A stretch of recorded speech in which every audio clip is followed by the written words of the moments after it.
महर्षि रमन से बातचीत।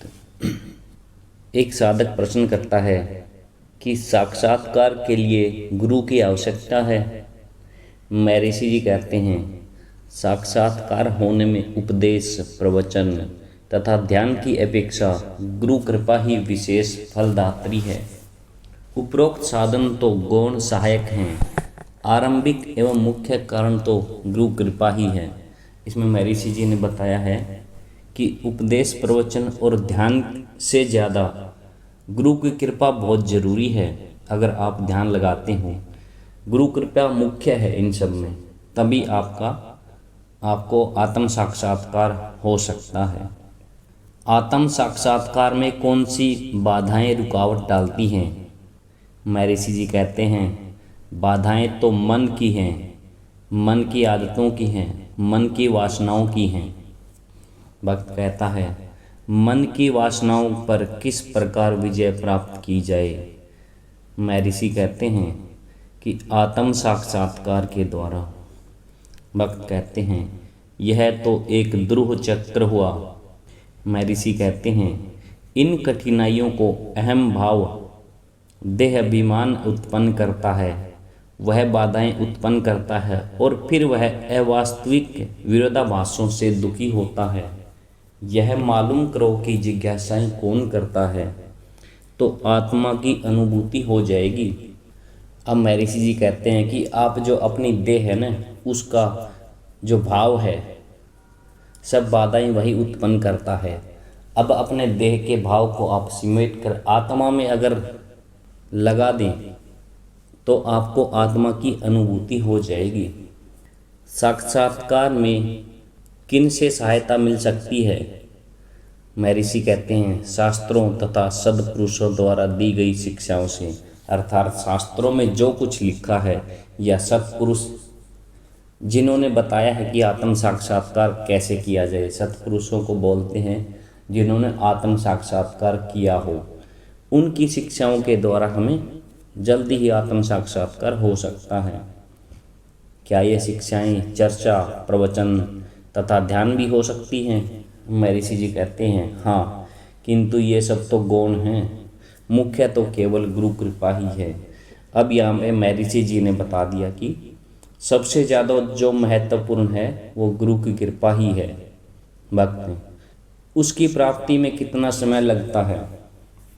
महर्षि, यह तुम क्यों जानना चाहते हो? भक्त कहता है, जिससे मुझे आशा बनी रहे। महर्षि जी कहते हैं, ऐसी इच्छा भी एक बाधा है। आत्मा सदैव ही है, उससे अन्य कुछ भी नहीं है। आत्म भाव से रहो, इच्छाएं और संशय निवृत्त हो जाएंगे। यह आत्मा सुषुप्ति, स्वप्न तथा जागृत अवस्थाओं की साक्षी है।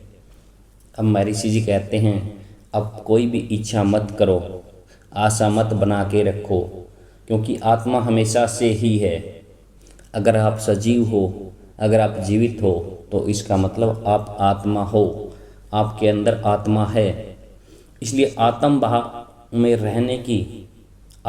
में रहने की कोशिश करो। यह आत्मा सुषुप्ति, स्वप्न तथा जागृत अवस्थाओं की साक्षी है। और ये जो आत्मा है ना, इसकी 3 अवस्थाएं बताई हैं, सुषुप्ति, स्वप्न तथा जागृत। ये अवस्थाएं अहम भाव, मैं शरीर हूँ की होती हैं। अब तीनों अवस्थाओं में आत्मा तो रहती है आपकी, चाहे सुषुप्ति हो, स्वप्न हो, जागृत हो।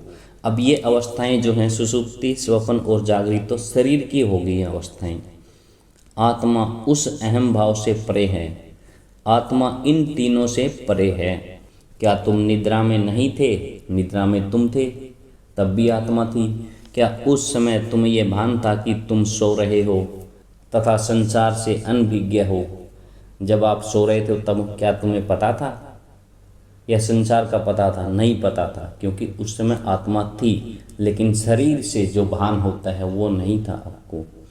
जागने पर ही तुम निद्रित अवस्था का वर्णन करते हो, और वहाँ कुछ पता नहीं था। जब आप सो रहे होते थे तब आपको कुछ भी नहीं पता होता। इसलिए निद्रा तथा जागृत अवस्थाओं में एक ही चेतन है, इसलिए जो निद्रा और जागृत अवस्था में जो चेतन है वो एक ही है। यदि तुम जागृत अवस्था के चेतन को समझ लो तो तुम तीनों अवस्थाओं के साक्षी रूप चेतन को जान लोगे। निद्रा के चेतन के अनुसंधान से ही उक्त चेतन की प्राप्ति की जाएगी। अभी कहते हैं कि अगर तुमने जागृत अवस्था में जो चेतना है उसको समझ लिया तो आप तीनों अवस्थाओं के अंदर जो भी है उनका साक्षी हो जाएगा और उस चेतन शक्ति को आप जान जाओगे। वक्त उस अवस्था में तो मुझे निद्रा आ घेरती है। महर्षि कहते हैं निद्रा से कोई हानि नहीं है, आनी है तो आने दो निद्रा को। भक्त वह तो शून्यता है महर्षि, शून्यता किसके लिए है इसे मालूम करो। अपने स्वयं का निषेध तुम कभी नहीं कर सकते। आत्मा सर्वत्र है तथा सब अवस्थाओं में विद्यमान है। अब महर्षि जी कहते हैं कि तुम अपने स्वयं का निषेध मतलब स्वयं को आप कभी भी धिक्कार नहीं सकते, क्योंकि आप सभी अवस्थाओं में विद्यमान है। क्योंकि आत्मा, आप सो रहे थे, सुषुप्ति थी या जागृत, तीनों अवस्थाओं में आत्मा तो है। हमें उसी एक आत्म तत्व को जानना है। भक्त क्या मुझे निद्रित की भांति रहते हुए भी सचेत रहने का प्रयास करना चाहिए? अब भक्त पूछते हैं क्या मुझे निद्रित की भांति रहते हुए भी सचेत रहने का, यानी सोते वक्त भी हमें सचेत रहने की कोशिश करनी चाहिए? महर्षि जी कहते हैं हाँ, सचेत रहना ही जागृत अवस्था है। अतः उक्त अवस्था निद्रा की न होकर निद्रा रहित निद्रा की होगी। जब आप सचेत रहकर ही, अब निद्रा की अवस्था में भी अगर आप सचेत भाव से सो रहे होगे तो उस निद्रा की अवस्था वह निद्रा रहित निद्रा की होगी। किंतु यदि तुम विचारों के वशीभूत हो गए तो वे तुमको भटकाकर भूल भुलैया में फंसा देंगे। अर्थात कहते हैं कि जब आप सोने जा रहे होते हैं तब आप सचेत आत्मा का ही चिंतन करते हुए सोएं। अगर आप विचारों को इधर उधर दौड़ाते हुए कहोगे तो वो आपको भटकाकर भूल भुलैया में फंसा देगी। भक्त तो मुझे लौटकर अपने विचारों के मूल स्रोत की खोज करनी चाहिए। महर्षि कहते हाँ, निश्चय ही इस प्रक्रिया से विचार लुप्त हो जाएंगे तथा केवल आत्मा ही रह जाएगी। वास्तव में आत्मा में कोई अंतर अथवा बाह्य नहीं है, ये भी अहम से ही उदय होते हैं। आत्मा शुद्ध है एवं पूर्ण है। अब महर्षि जी कहते हैं अगर आपके मन में कोई भी विचार आते हैं तो उनको आने दो, लेकिन आप सोचो कि बाहर गए विचार, आपने फिर उनको बुला लिया, नहीं मैं तो आत्मा हूँ। बाहर फिर विचार गया बाहर, फिर आपने वापस अपने आप में बुलाया कि मैं तो आत्मा हूँ। इस प्रकार आपने विचारों को धीरे धीरे रोकते हुए अपने आप में स्थित करना है, तभी आपको आत्म साक्षात्कार हो सकता है। और धीरे धीरे अगर आपने इसी तरह की अभ्यास किया तो आपके सारे विचार लुप्त हो जाएंगे और सिर्फ केवल आत्मा ही रह जाएगी। भक्त यह तो केवल बुद्धि से समझ में आ गया, क्या बुद्धि साक्षात्कार में सहायक नहीं है? महर्षि जी कहते हैं हाँ, किसी अवस्था तक वह तो सहायक है, फिर भी यह जानना होगा कि आत्मा बुद्धि से भी परे है तथा आत्मा तक पहुँचने के लिए स्वयं बुद्धि को भी लोप होना होगा। अब महर्षि जी कहते हैं बुद्धि आपको आत्म साक्षात्कार में कुछ हद तक तो सहायता करती है, लेकिन हमें क्या है, आत्म साक्षात्कार के लिए बुद्धि से भी परे जाना होता है। जब बुद्धि का लोप हो जाएगा, बुद्धि भी आपकी आत्मा में स्थित हो जाएगी, तब आपको आत्म साक्षात्कार हो जाएगा। महर्षि हाँ, किसी अवस्था तक तो सहायक होती है। अब भक्त कहते हैं क्या मुझे साक्षात्कार होने से अन्य व्यक्ति भी लाभान्वित होंगे? महर्षि जी कहते हैं हाँ, अवश्य होंगे। यह तो सर्वोत्कृष्ट परोपकार है, किंतु लाभ पहुंचाने के लिए अन्य कोई है ही नहीं। आत्मज्ञानी आत्मा को इसी प्रकार देखता है जिस प्रकार एक स्वर्णकार भिन्न भिन्न आभूषणों में केवल स्वर्ण का ही मूल्य आंकता है। जब तक तुम स्वयं को देह के एकत्व किए हो तभी तक रूप एवं आकार विद्यमान है, परंतु देहभास से परे होते ही तुम्हारे शरीर भाव के साथ साथ अन्य भाव भी लुप्त हो जाते हैं। अब महर्षि जी कहते हैं कि आत्म साक्षात्कार तो सबसे बड़ा परोपकार है, क्योंकि इससे सबका लाभ होगा। क्योंकि आत्मज्ञानी आत्मा को उसी प्रकार देखता है जिस प्रकार एक सुनार सोने को विभिन्न आभूषणों को देखता है, और सिर्फ सबके अंदर सिर्फ क्या करता है, सिर्फ और सिर्फ सोना ही देखता है। वही एक आत्मज्ञानी की पहचान है। वो भी सभी को एक आत्मा ही देखेगा। भक्त क्या पौधों वृक्षों आदि के साथ भी यह अनुभव होता है महर्षि? क्या ये वस्तुएं आत्मा से कोई पृथक अस्तित्व रखती हैं? अब महर्षि जी कहते हैं कोई भी वस्तु आत्मा से भिन्न नहीं है, सब आत्मा है। इसे मालूम करो।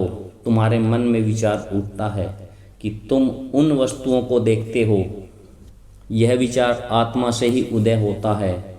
यह खोज करो कि यह विचार किस मूल स्रोत से उत्पन्न हो रहा है। इस प्रकार विचारों का उठना बंद हो जाएगा तथा केवल आत्मा रह जाएगी। अब महर्षि जी कहते हैं तुम्हारे मन में जो विचार उठे हैं, तुम उन वस्तुओं को देखते हो। आपके मन में कोई भी चीज़ का विचार आया, आपने उस वस्तु को देखा। इस प्रकार क्या है, यह विचार कहाँ से उत्पन्न हुआ? यह विचार भी आत्मा से ही उत्पन्न हुआ। अब यह खोज करो कि ये विचार किस मूल स्रोत से उत्पन्न हो रहे हैं। मतलब ये विचार कहाँ से पैदा होते हैं? आत्मा ही से ही पैदा होते हैं।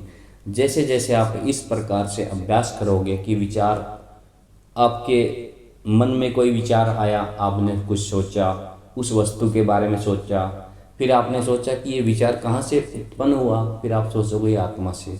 इस प्रकार आप अभ्यास करते करते जाओगे तो एक दिन आपके है ना विचार उठना बंद हो जाएंगे, और सिर्फ आपके पास सिर्फ और सिर्फ आत्मा रह जाएगी।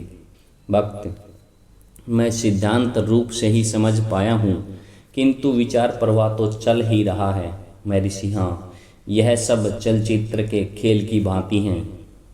अब महर्षि जी कहते हैं कि जिस प्रकार सिनेमा में पर्दे पर आपको विभिन्न प्रकार के कैरेक्टर दिखते हैं, जिनमें आपको पानी भी, आग भी, व्यक्ति भी, पशु भी, घोड़े भी, कुछ भी दिखते हैं, लेकिन वो असली में होते नहीं।